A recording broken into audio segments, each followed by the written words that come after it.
If you had to sum up why this research could transform drug development in one sentence, what would you say? Being able to predict oral bioavailability of humans in vitro.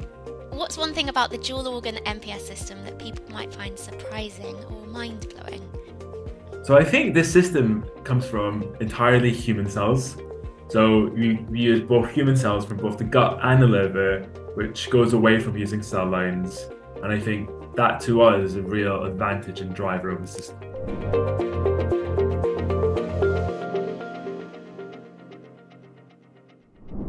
Hello, and welcome to Technology Network's latest video series, Science Spotlight. Today, we're hearing from one of the lead scientists at CN Bio, so let's dive on in. Hi, Yassen. So, can you tell us a little bit about yourself and the incredible research that you've been doing? Hi, Lucy. So my name is Dr. Yassen Abbas, and I'm a lead scientist at CN Bio Innovations. And we are an organ on a chip company based in Cambridge in the UK.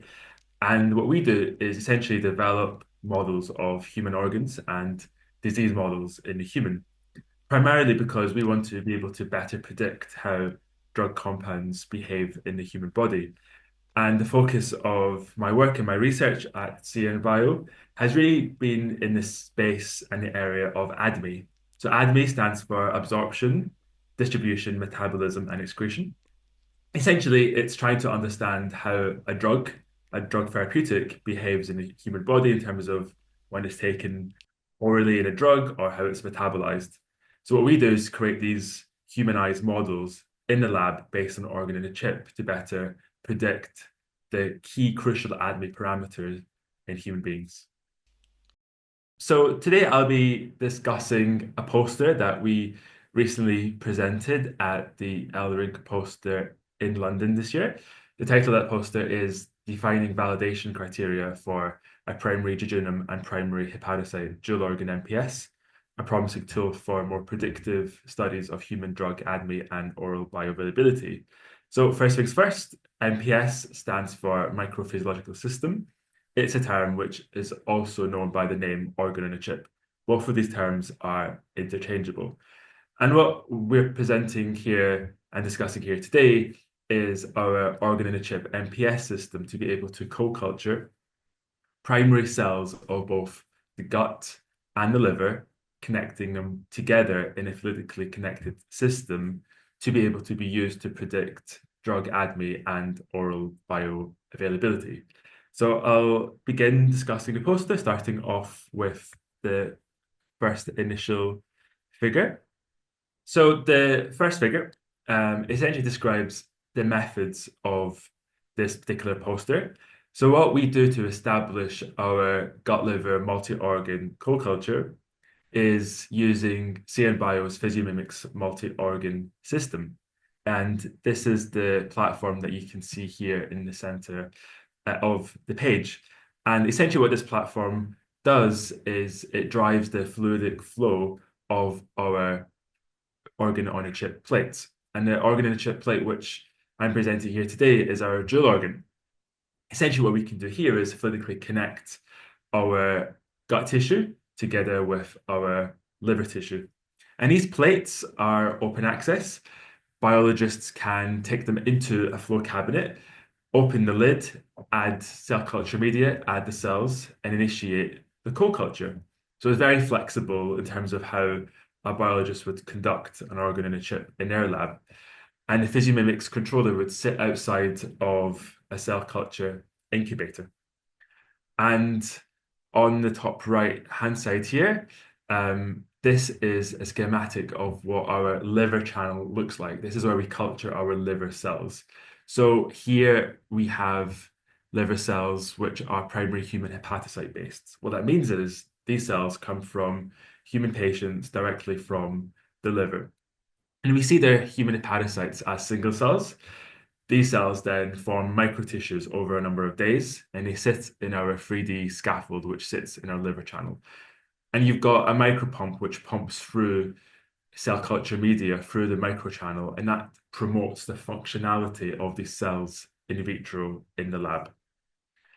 Figure panel 1D is the establishment of our gut model. And for our gut model, In this work, we're using the replicate planar jejunum from a company which we partnered with called Altus Biosystems, who are based in the US.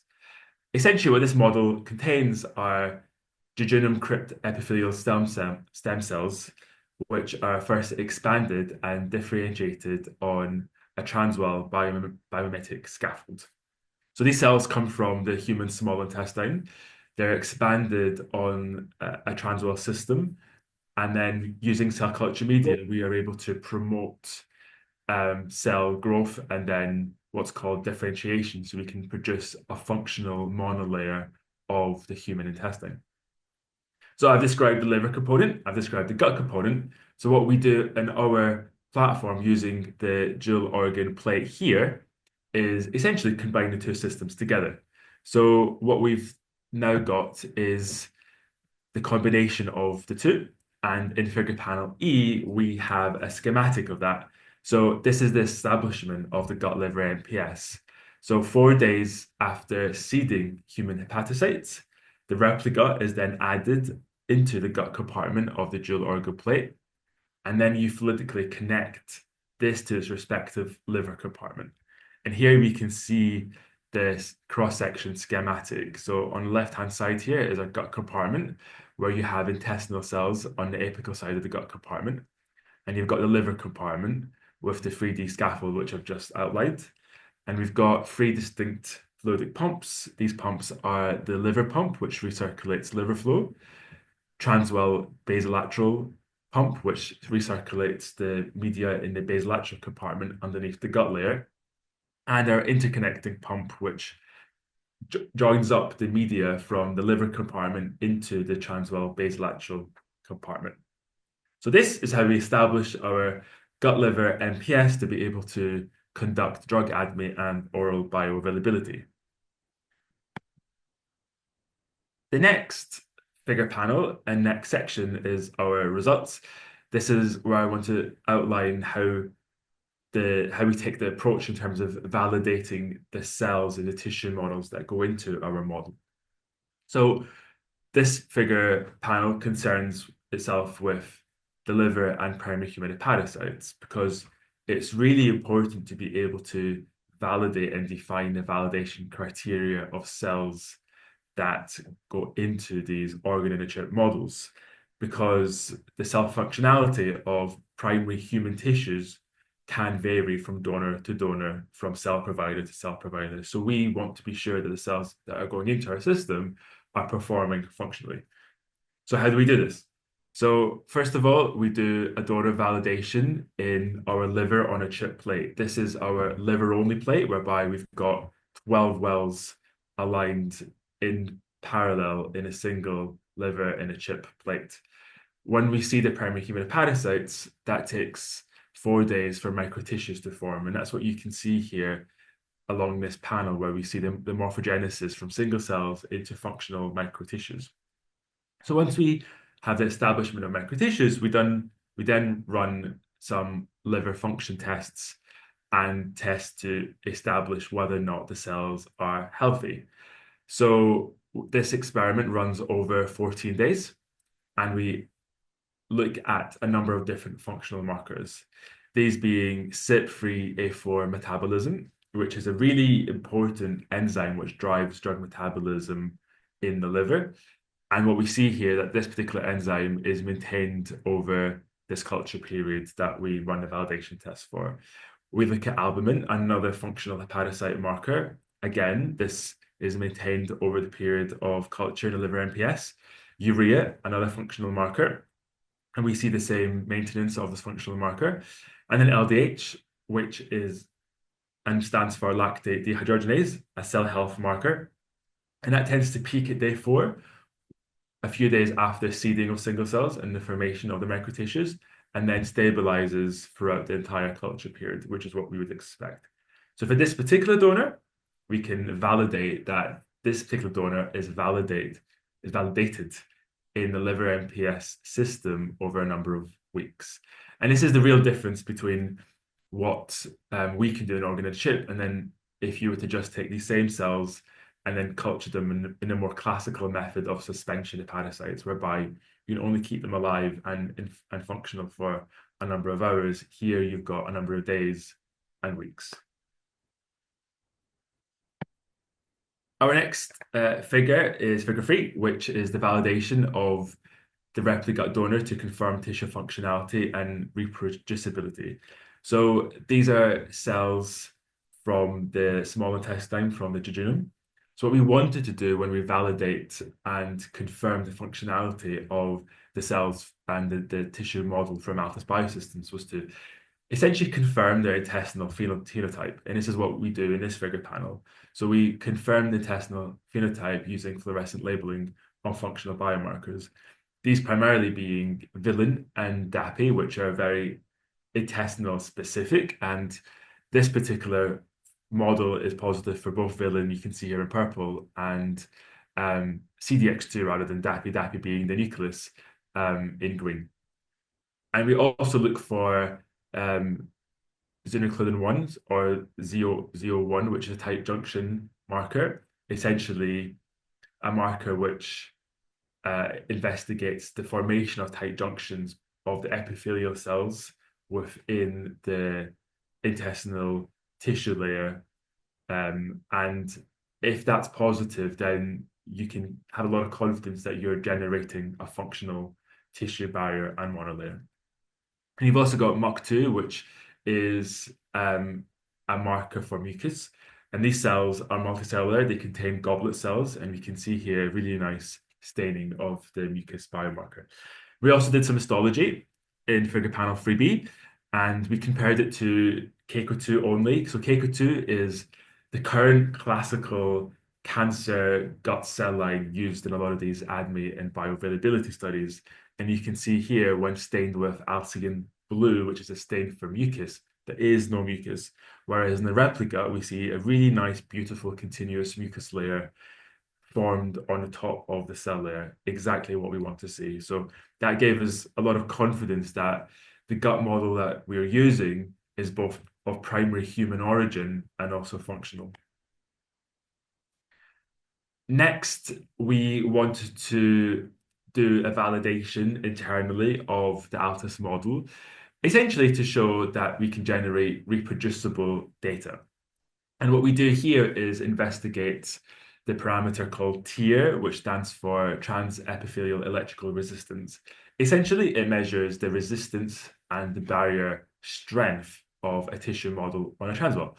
And we ran a number of different experiments, 6 in total, and these are the days of the model in what's called the maturation media. So this is the media used to differentiate the cells in the transwell. And you can see here an increasing profile whereby you can see a really nice consistency. And it's exactly what you want to see in a biological experiment. So that gave us a lot of confidence. And we see the same when we take 2 cell lots from the same donor. And that also shows comparable tier profiles. And both these experiments are done in static rather than in the MPS fluidic system with the gut. And in figure 4 and 5, what we're really interested in is, well, we've looked at functionality of the liver by itself, of the gut by itself. What happens when we bring them together? So these are experiments performed for 40 hours in cold culture. We've recently just pushed the system and model to 72 hours, and we've got really nice data on that. But for now, we're just showing 48 hours. Here is liver CYP3A4, that drug enzyme, which is a really important functional marker of drug metabolism by these cells. And we see at 0 hours and 48 hours, when comparing liver only versus liver in co-culture with repligut, essentially the maintenance of CYP3A4 is identical, which is exactly what we want to see. And we also see this for albumin. There is no difference if you're culturing these cells by itself, liver only versus gut liver, which is, essentially what we need to confirm and validate the tissue model. For the gut, we look at gut barrier, and this is a tier profile. Again, no difference when repligut is cultured in static versus in co-culture with the liver. And when we look at gut permeability to lucifer yellow, which is a very classical marker of permeability for a tissue model, we see in yellow blank, which is essentially no cells on a transwell. In pink, we've got gut liver repligut, and in black, in static, the pink and static are quite comparable versus blank without any cells. That gives us confidence we are forming a really nice tissue gut barrier to be able to perform these drug ADME and oral bioavailability studies. So next is the final part of the validation, if you like. So when we validate these donors together, we run the functional markers as I've shown you before, but we also add a test compound. Here, that test compound is 7-HC, full name being 7-hydroxycoumarin. And this is the profile, if you like, of the metabolism. So 7-HC is metabolized into 7-hydroxycoumarin glucocoronides.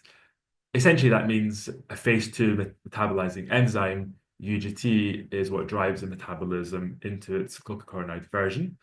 And 7-HC is something which we are measuring within the system. So here are 7-HC profiles comparing two lots of the same replicate donor. So here we've got gut-only replicate when done as gut-only by itself versus liver-only. So essentially only hepatic cells in the dual organ plate, gut-liver MPS system. And then when we combine the two together. So here is when you've got both gut and liver. And what you can see here for both lots in gut only is that you get accumulation of the compound as it permeates through, as it absorbs through the cell layer. And you get a peak at about 10 hours, and then it slowly begins to clear as the gut cells are driving the metabolism and clearing that drug metabolism. For liver only, you can see here you've got a much lower peak because the metabolism of the liver is much, much stronger than it is in the gut. But really nice to see metabolism in the gut. That's fantastic. And then when you have both gut and liver, you get a decrease in that peak because you've got essentially a barrier to the transport of the compound through the gut. We've also got both gut and liver metabolism, so you get that clearance much faster. So this data essentially tells us that both of these tissue cells and organs are functional in co-culture. These particular donors are functional in co-culture, so we're really happy to proceed and to include it in our assay kit. And this particular assay is available as a kit that customers can come to us to purchase to be able to do these experiments in their own labs. Finally, I've got two real world compounds that I'm going to show you today.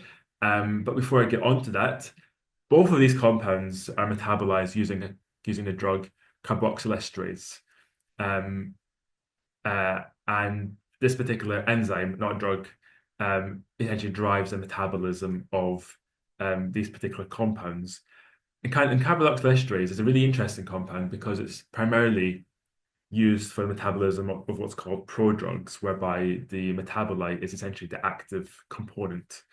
And what's interesting is that carboxylesterase expression is very different in the human as it is when compared to CACO2 cells, which is the traditional gut layer used to model drug ADME behavior. If you look at the two isoenzymes, isoenzyme 1 in the human liver, it's present, not present really in the small intestine, but it's predominantly present in CACO cells, whereas isoenzyme 2 is present in the human small intestine and not really present in the CACO cells. So essentially, CACO cells are complete sort of garbage here because they don't really match the human isoenzyme expression, whereas you want it to be the same as the human small intestine. Whereas the replicate model from Altus Biosystems from this RNA sequencing data shows a really nice expression of carboxylesterase 2, CS2, which nicely matches the human small intestine. So this is exactly what we want to see in a human model of the gut. So bearing that in mind, let's go over our first compound, which is enalapril. And what we're really interested here is on profiling oral bioavailability. So a bit of a recap, bioavailability is the fraction of compound that reaches systematic circulation after dosing. And for oral bioavailability, that's dosing orally in a tablet form. So in this particular drug compound, we found that enalapril, there was greater resistance to intestinal clearance observed in the primary cell gut-liver MPS, and that correlates with the isoenzyme expression in the human intestine. And for these experiments, we did it for both gut liver with replica as the gut, as well as Keiko2 as the gut, as a side-by-side comparison. So enalapril gets converted into enalaprilat, which both sound the same, but are actually quite distinct, and driven by carboxylarase isoenzyme 1. And if you remember from before, Keiko cells express it, replica cells do not express it, and that's closer to the human expression. When you have liver-only cells, this is only liver cells in the platform, you get really nice metabolism and this level of clearance by the 48-hour time point. For the cell-free control, we include it to monitor any non-specific binding. We don't see any non-specific binding, which is fantastic. When we look at the concentration in the liver compartment of enalapril, we don't see any in the Keiko2 model, but we do see compound coming through in the gut-liver replicate model. When we look at enalapril in the gut apical compartment, so measuring it at the beginning and at the 48-hour time point, we really don't see a difference. We see some of the drug disappeared from either absorption or metabolism, but we see both Keiko2 and the replica quite comparable here. For enalaprilat, the metabolite in the liver compartment, we see increasing amounts in the liver-only condition, driven by primarily liver metabolism, which is as expected. But what's quite interesting is when we look at enalaprilat in the gut apical compartment, at 0 hours and 48 hours, you see much, much more being produced in the Keiko2 versus in the replica. And that is really driven by the carboxylarase 1 being expressed by Keiko2 cells, which are not expressed by the replica cells. And that, in a sense, tells you that the replica cells are more resistant to metabolism, which is far closer to what you see in the human than what you are seeing here in the Keiko2 model. Finally, case study 2 is acebutolol. And here we show the combination of intestinal metabolism and low permeability contribute to its low oral bioavailability. And this is observed in the primary gut-liver MPS and correlates with acebutolol bioavailability in humans. So what you have here is acebutolol being metabolized to diacetolol, first of all by carboxylarase 2 to its intermediary, and then by the enzyme NAT2. So it's a bit more complex with this particular compound. But take note that it is the carboxylarase 2 which is driving the initial metabolism, which is being expressed by the replica cells. When we look at liver only and cell-free, we don't see any cell-free binding, which is positive and really encouraging to see. The metabolism and clearance of this compound is slow. It is expected to be slow because it's a slowly metabolized compound. So that's in line with expectation. And then here we see different profiles of the compound in the liver compartment as it gets absorbed by the gut and then transported into the liver. And the area under the curve of the compound in the gut compartment generated by repligut is lower versus that of Keiko2 in the gut-liver system. When we look at acebutolol in the gut apical compartment, we don't see any difference between the two models between 0 and 48 hours. For diacetolol, the metabolite, we see increasing amounts in the liver only, again driven by hepatocytes, which are essentially, the drivers of metabolism in the human body. So that's in line with expectations. What's really interesting is diacetolol in the gut apical compartment. We see nothing at 0 hours, which is expected because there hasn't been any metabolism at that point for both gut-liver Keiko and gut-liver replica. For gut-liver Keiko, we see nothing at 48 hours, but we do see about two and a bit, I think that's micromolar in the gut apical compartment, which suggests it is the carboxylarase 2, which is really driving that metabolism. And because the replica cells express it, we see this in the replica model We don't see it in the Keiko model. And that's really why researchers looking at ADME and oral bioavailability should be using more humanized primary models of the gut in combination with the liver, because you can then begin to really profile oral bioavailability much better than you can do currently. So to conclude, the gut liver MPS is a preclinical assay designed to profile human oral bioavailability in vitro, which I've just shown with the two drug examples from both case study 1 and case study 2. Here we've provided a validation criteria to ensure donor lots of liver and intestinal cells are functional in co-culture and are metabolically suitable for ADME studies. Really important to do so when you're looking at these preclinical assays to validate your cells. And through real-world drug examples, we can demonstrate the assay's utility to provide drug developers with a mechanistic understanding of bioavailability in vitro, allowing the progression of the most promising drug candidates. So thank you so much. That was really great. I do have a couple of questions I really want to ask, having heard everything.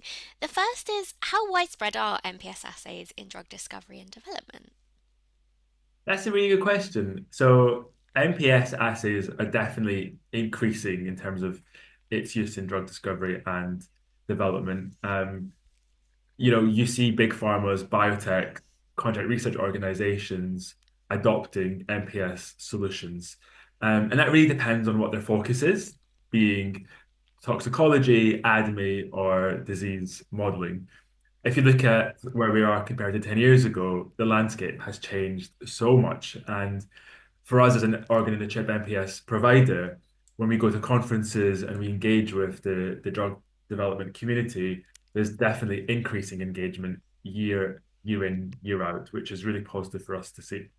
Now, animal models are still by far the predominant in vivo model used to look at drug toxicology and drug ADME. But I think, we are seeing a shift, a tide in the uptake and the interest of these models going forward, largely driven by the recent US law in terms of permitting drugs and the testing of drugs in other solutions other than animals. And that was something that happened a couple of years ago, which I think is really driving the interest and the potential change. But it doesn't mean animal models won't be used, will be stopped altogether. I think organ and chip technologies and NPS technologies are there to complement, to improve the data that we can generate from animal models and to have data which coincides and is able to improve that predictivity of what we can see in human beings. Hmm. Absolutely, and it can only be a good thing. So thank you so much. Exactly. Um, right, so the second question I have is that I'm wondering, what are the main advantages of the gut liver MPS assay over other similar technologies? That's a great question. So this is really the only in vitro way of modeling and predicting and profiling oral bioavailability. It's really difficult to do with current technologies. On the market. So how you would do it currently, if you were preclinical stage of development of a drug, would be to look at the chemistry of the compound, to look at the solubility, dissolution rates. You would look at Keiko-2 models, which I just explained in the poster, and you would combine that with hepatocyte only data on metabolism. And you would sort of infer a bioavailability. Is it low? Is it Hmm. medium? Is it high? What this does is it provides an in vitro solution whereby you can essentially begin to profile that in vitro before going into animals, before going into humans. So in a sense, this is kind of the first in the market to do this. And the real positive, real advantage is you can combine the two organ types together, which is not possible Hmm. currently. And here you can then pick apart the contributions to metabolism by the gut versus the liver. You can't do that in animals. No. Um, and exactly. So, and also animals are not very good anyway because they're not very predictive of human drug ADME and bioavailability. Particularly rodents and dogs, which are primarily used. Primates are also used, but there's ethical and cost considerations which make that more difficult, even though they produce better predictions of bioavailability in a human. Hmm. So these sort of humanized models, which drug developers can use early in drug discovery, really is a unique addition to that workflow when trying to characterize a drug's ADME profile. Perfect. Thank you so much. And then my final question I've got is what are the next steps in further developing and refining this assay for broader applications? So do you think you'll come up against any challenges or anything like that either? Yeah, that's a good question. And I think, someone who develops in vitro models and assays, um, you can never develop a perfect model. There's always things to refine. Also, feedback. We get feedback from users, and they're like giving us a list of the things that they want to see. And Hmm. I'm sure we'll get lots of good feedback whereby we can input into the next generation of the model. But two things, one Hmm. being new modalities. So new drug modalities are something which is constantly increasing in the drug development pipeline. So going away from small molecules into more complex methods of drug delivery. So in terms of oral drug delivery, things like peptides and protacs are something which we want to be able to generate some proof of concept data. Hmm. That I think will be a challenge because those compounds are always quite challenging to work with in vitro. But if we can sort of crack that and be able to show we can use the system to look at the bioavailability of protacs and peptides, I think that would offer a big advantage. Hmm. Second is the combination of computational modeling. And that's something which we're currently working on now internally and which we're hoping to submit to a journal for publication early next year. And that combines the drug data that I've just shown you in the presentation Hmm. with complex computational models to then predict ADME parameters, including bioavailability, clearance by the liver, clearance by the gut. Hmm. And I think what that will do is that will then open up um, a real solution to those in the ADME field, whereby you can use this platform not only to profile ADME and bioavailability, but actually to generate relevant parameters to inform decision making. Wonderful. Well, thank you ever so much for sharing your research. It's been great speaking with you. And if anyone wants to get in touch with you to chat about your poster, what's the best way that they can do that? So they can reach me on LinkedIn Hmm. or by email. Perfect. Wonderful. Well, thank you ever so much. It's been fantastic speaking with you. Thank you. Thank you, Lucy. Cheers. Thanks so much for watching this Science Spotlight episode, and I hope you'll like and subscribe, and I hope you'll come back and see us again very soon.